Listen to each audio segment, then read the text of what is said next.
जितने भी भारत के दुश्मन होते हैं, चाहे वो पाकिस्तान हो या चाहे कोई और देश हो या फिर भारत को डेट इकोनॉमी बताने वाले डोनाल्ड ट्रंप, हर जगह कहा जा रहा था कि भारत 5.5% से ऊपर जा ही नहीं सकता है। पिछले साल भी यही हुआ था। 2024 के उसी पीरियड में भारत की ग्रोथ 5.5% रही थी। सबको लगा कि इस बार भी यही होगा, लेकिन भारत ने इतिहास पलट दिया। इंडियन रेटिंग्स एंड रिसर्च की ताजा रिपोर्ट आई और सीधे सीधे इसमें कह दिया गया कि भारत की ग्रोथ 7.2% को पार कर गई है। यानी जहां दुनिया उम्मीद कर रही थी इंडिया धीमा चलेगा, वहां भारत ने 2 गुना से ज्यादा रफ्तार पकड़ ली। और ये सरकारी आंकड़े भी नहीं है, सरकारी आंकड़े आएंगे तो ग्रोथ और भी ज्यादा होने के चांसेस है। फ्रैंकली स्पीकिंग, आई विश कि हम ये इकोनॉमिक पार्टनर कर सकें। आई विश कि हम ये इकोनॉमिक पार्टनरशिप बिल्ड कर सकें।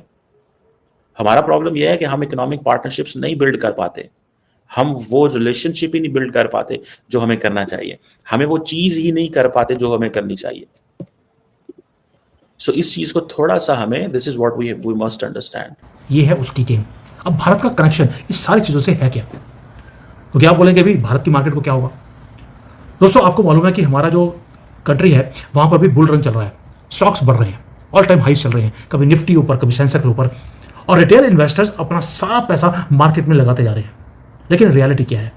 जब यूएसए की मार्केट में करेक्शन आती है तो सारे दुनिया की जो स्टॉक प्राइसेस हैं वो सारी टैंक कर जाती हैं। हम नहीं बच सकते उनके टैंक होने से। उनकी मार्केट नीचे जाएगी, हम भी नीचे जाएंगे। ठीक है जी, तो ये एक रियलिटी है, एक चीज़ है जिसको वो करने की ज़रूरत है। मैंने आपको बताया कि अच्छा, मज़े की बात यह है कि it's all about economy, it's all about business, it's all about strategic investment, it's all about strategic cooperation, it's all about strategic vision, it's all about geopolitical economics.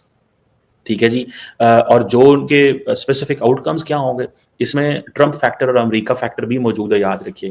जय हिंद दोस्तों, प्रधानमंत्री नरेंद्र मोदी जी को अमेरिका वाले मुद्दे पे कांग्रेस ने काफ़ी घेरने की कोशिश की। पाकिस्तान तो सेलिब्रेट कर रहा था कि भाई अमेरिका भारत को साइड लाइन पे कर रहा है, टैरिफ लगा रहा है, और एक नारा भी कांग्रेस के लीडर ने दिया, नरेंद्र सरेंडर, अमेरिका के सामने सरेंडर कर दिया।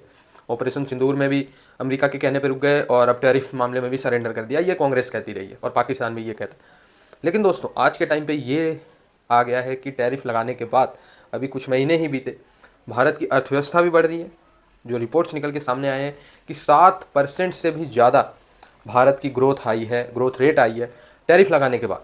उम्मीद कर रहे थे कि 5.6 के आसपास ही रहेगी, क्योंकि वैश्विक मंदी भी चल रही है, अमेरिका ने टैरिफ भी लगा दिया है और अनुमान लगाया गया था कि भारत के सामान जो है वो कम एक्सपोर्ट होंगे। और ये सारी चीज़ें, यूरोप का भी दबाव है, रूस से तेल पे भी प्रेशर आ रहा है। लेकिन इसके बावजूद भी 7.5% के आसपास, यानी 7% से ऊपर भारत की ग्रोथ रेट पूरी दुनिया अचंभे में पड़ गई। कैसे? इसके पीछे का दोस्तों रीज़न ये है कि मूडी, जो कि अमेरिका की ही इकोनॉमी रिपोर्ट निकालने वाली एक संस्था है, प्राइवेट संस्था है, मूडीज़, उनके रिपोर्ट्स के अकॉर्डिंग अमेरिका में भारत के एक्सपोर्ट टैरिफ बढ़ने के बाद भी घटे नहीं है, बल्कि कुछ स्पीड से बढ़े ही हैं। परसेंटेज वाइज भारत के एक्सपोर्ट अमेरिका में बढ़े ही हैं ओवरऑल। और अब तो अमेरिका के राष्ट्रपति डोनाल्ड ट्रंप ने ऐलान ही कर दिया कि जो बेसिक ज़रूरत वाली चीज़ें हैं उस पे से टैरिफ हट जाएगा, क्योंकि लगातार चाहे वो न्यूयॉर्क का मेयर चुनाव हो या कई स्टेट लेवल के चुनाव हो, वो डोनाल्ड ट्रंप की पार्टी हारती हुई नज़र आ रही है जस्ट बिकॉज ऑफ टैरिफ्स। और भारतीय जो एक बार अमेरिका के साथ खड़े थे, अमेरिका के राष्ट्रपति डोनाल्ड ट्रंप के साथ खड़े थे, वो भारतीय मूल के लोग भी अब ट्रंप के साथ नहीं। तो वो सारी चीज़ें अब ट्रंप देखते हुए आहिस्ता आहिस्ता टैरिफ डाउन करेंगे, भारत पर से ही और भी देश पर से। फ्रैंकली स्पीकिंग, आई विश कि हम ये इकोनॉमिक पार्टनर कर सकें। आई विश कि हम ये इकोनॉमिक पार्टनरशिप बिल्ड कर सकें।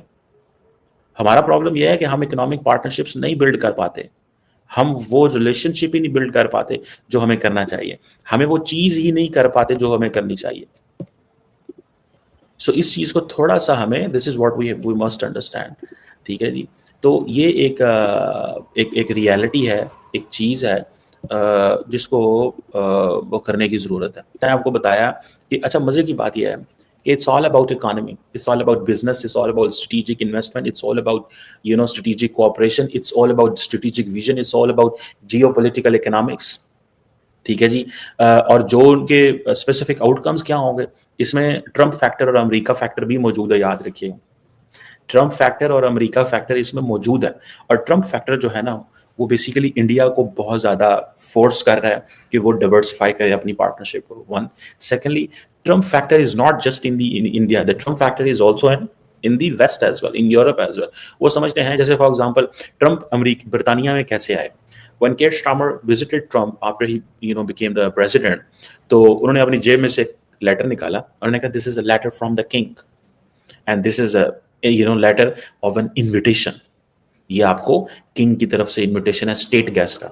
अच्छा, चक्कर क्या है, उनको पता है कि ट्रम्प जो है ना is unpredictable, is eccentric, is a person जिसकी वो जो मेमोरी है वो तब्दील होती रहती है। तो हमने क्या करना है, उन्होंने कहा जी हमने ये करना है और हमने ये समझना है कि भाई साहब हर कीमत के ऊपर ट्रम्प के साथ ताल्लुकात को बेहतर करना है, ताल्लुकात को बेहतर करना है। सो वो कहते हैं कि जनाब ये जो फैक्टर है इस वक्त, ये फैक्टर चिप इन हो रहा है।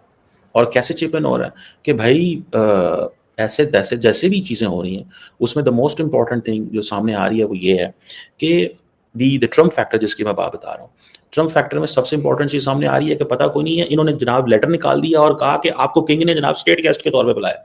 सो that is a good way to allure to win Donald Trump. So अगर बरतानिया ट्रम्प को ऐसे मैनेज कर रहा है तो बताएं इंडिया और पाकिस्तान को कैसे मैनेज करना पड़ेगा। हमें इंडिया के साथ मिलकर काम करना है।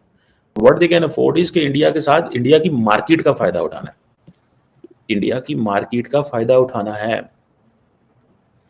ठीक है जी। और मार्केट का फायदा इस तरह उठाना है कि मतलब लॉन्ग टर्म एक वो चीज़ जो है वो करनी है। बहरहाल ये एक हमें इस चीज़ पे फोकस करना है Pakistan, that should be a priority. हमारी ये प्रायोरिटी होनी चाहिए भाईजान, हमारी ये प्रायोरिटी होनी चाहिए।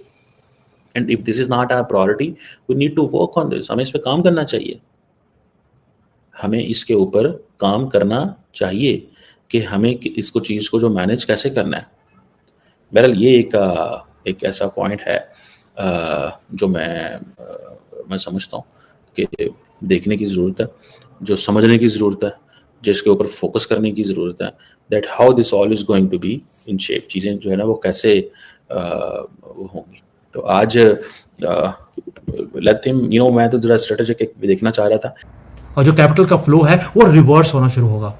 जो फॉरेन इन्वेस्टर्स हैं इमीडिएटली डॉलर खरीदना शुरू करेंगे और ये वॉलेटिलिटी ऊपर बहुत ज़्यादा बढ़नी शुरू हो जाएगी। अब ये क्यों हो रहा है? और वॉरेन बफे, मेरी अपनी फीलिंग है, डोनाल्ड ट्रम्प चाहते हैं कि जो डॉलर है उसको स्ट्रेंथन किया जाए। अगर उसको स्ट्रेंथन करना है तो कहीं ना कहीं पूरे दुनिया को प्रॉब्लम्स में क्रिएट करना पड़ेगा। यही चीज़ 2008 में हुई थी, यही 2020 में हुई थी और आज दोबारा से वही चीज़ आपको होने की कगार पर है। अगर वॉरेन बफे ने प्रिपेयर करना शुरू कर दिया कि यूएसए की मार्केट में करेक्शन है, यानी कि भारत की मार्केट में भी करेक्शन आएगी, हमारे इन्वेस्टर्स को प्रिपेयर करना पड़ेगा। इसका मतलब यह नहीं है कि अब सारे उठा के शेयर्स आज ही बेच दो, कोई पैनिक सेलिंग करने की जरूरत नहीं है। इसका मतलब है आपको भी स्ट्रेटेजी बनानी पड़ेगी कि कुछ आपने स्टॉक्स में रख लिया, कुछ म्यूचुअल फंड में रख लिया, कुछ लॉन्ग टर्म, कुछ शॉर्ट टर्म और कुछ कैश रिजर्व्स आपको अपने पास रखने पड़ेंगे। कुछ प्रॉफिट्स को बुक कर लीजिए जहां पर आपको लगता है कि पोजीशन ऑलरेडी ओवर वैल्यूड है, मार्केट सेंटीमेंट नहीं है, ये सिर्फ बुल रन है। अपनी पोजीशन को ओवर वैल्यू को छोड़िए और उसके बाद जो क्वालिटी कंपनीज हैं उसके अंदर ट्रेडिंग करना शुरू करिए ताकि आपको रीजनेबल वैल्यूएशन मिल सके। जो मोमेंटम है उसको चेज मत कीजिए प्लीज, सिर्फ फंडामेंटल्स के ऊपर अपना फोकस रखिए। कैश अपने पास रखिए थोड़ा सा स्पेयर, ताकि जब मार्केट में करेक्शन आएगा you can buy at that time. क्योंकि वॉरेन बफे ने एक बार बोला था, be careful when others are greedy and greedy when others are foolish या फियरफुल, समथिंग लाइक दिस। अभी everybody is trying to be greedy, इस वक्त आपको फियरफुल बनना पड़ेगा। मैं दोबारा बोला हूं, प्लीज जाकर अपने सारे स्टॉक्स को मत बेच देना क्योंकि सुमित जैन ने बोल दिया। नो, मार्केट ग्रीडी है, आपको फियरफुल बनना पड़ेगा जैसे वॉरेन बफे बन रहा है। और आपको एक ही चीज करनी है, कॉशन रखना है। कौन से शेयर्स की वैल्यू ज्यादा है उसको बेचकर प्रॉफिट बुक कीजिए और कैश संभाल के रखिए, वहां इन्वेस्ट कीजिए जहां पर आपको लगता है कि वैल्यूएशन ठीक है। और दोस्तों, जो वॉरेन बफे ने बोला है कि भाई मैं भी बोलता हूं हमेशा, टाइमिंग जो है मार्केट में, इट्स नॉट अबाउट टाइमिंग। हम टाइम नहीं कर सकते, हम पोजीशन कर सकते हैं ताकि जो अपॉर्चुनिटी जब आएगी तो उसको स्ट्राइक बैक कर सके और we take advantage of that opportunity which comes once in a lifetime, once in 10 years. और जब वो मोमेंट आएगा तब आपके पास भी $380 बिलियन होने चाहिए ताकि आप उसको डिप्लॉय कर सके मार्केट में ना। आपके ऊपर मैं क्वेश्चन पूछता हूं, क्या आप रेडी हैं इन चीजों के लिए? कि क्या आपको मालूम है स्ट्रेटेजी क्या आ रही है? क्या आप पैसे को फॉलो कर रहे हैं या आप ओवर प्राइस्ड एसेट्स को पकड़कर just you are flowing with the tide? ओ नहीं जी नहीं, भारत की मार्केट को कुछ नहीं होने वाला। अगर यही सोच रही तो जो मसीहा है स्टॉक मार्केट का, वॉरेन बफे, उसने तो बोल दिया, वो अपने एक्शन से, नॉट विद हिज वर्ड्स, क्योंकि वो बोलता नहीं है, और जो उसके एक्शंस हैं उससे उसको मुझे आपके सामने रखना जरूरी था, बिकॉज आई कैन